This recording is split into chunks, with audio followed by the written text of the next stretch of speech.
A geological treasure trove, described as New Zealand's Pompeii, has been granted a stay of execution after the company behind a controversial plan to mine the site went into receivership. Plaman Resources had planned to mine diatomite from the 23-million-year-old crater lake at Foulden Maar near Middlemarch, but the plan led to a local uproar and now appears to be scuppered. Our Otago Southland reporter Timothy Brown has the story. For many, including Otago locals, the scientific significance of Foulden Maar, about an hour's drive from Dunedin, was completely unknown until earlier this year. That's when a confidential report from Goldman Sachs detailing Plaman Resource's plans for mining the site entered the public arena. It suggested the company would strip all the diatomite from the area and in the process destroy an ancient record of fossils and climate change data. Enter former Prime Minister Helen Clark, who added her voice to the opposition and called for its permanent preservation. Locals Andrea Bosshard and Shane Loader have led the fight against the mine for the past year. Mr Loader says they are pleased mining won't take place in the short term.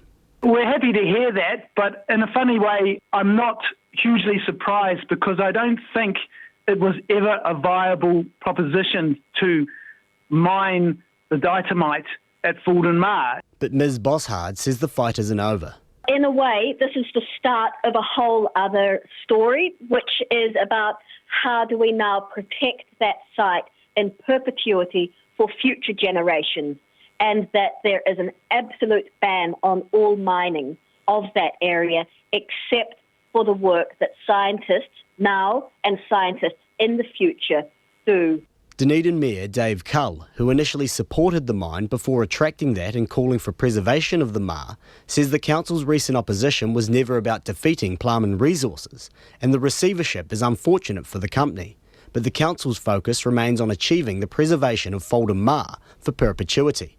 Strathtyre Community Board Chair Barry Williams, who was on the fence about the mine proposal, says Plaman isn't the first company to fall over attempting to mine the diatomite.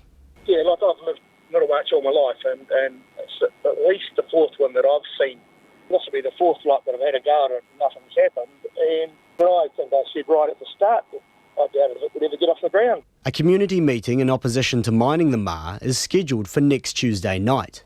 Opponents say the focus of that meeting will now change, but it'll still go ahead. Attempts to contact the company were unsuccessful. Receivers Corda Mentha say they were called in by Plaman after the company encountered funding difficulties when its application to the Overseas Investment Office to buy an adjoining farm to the mine took longer than expected.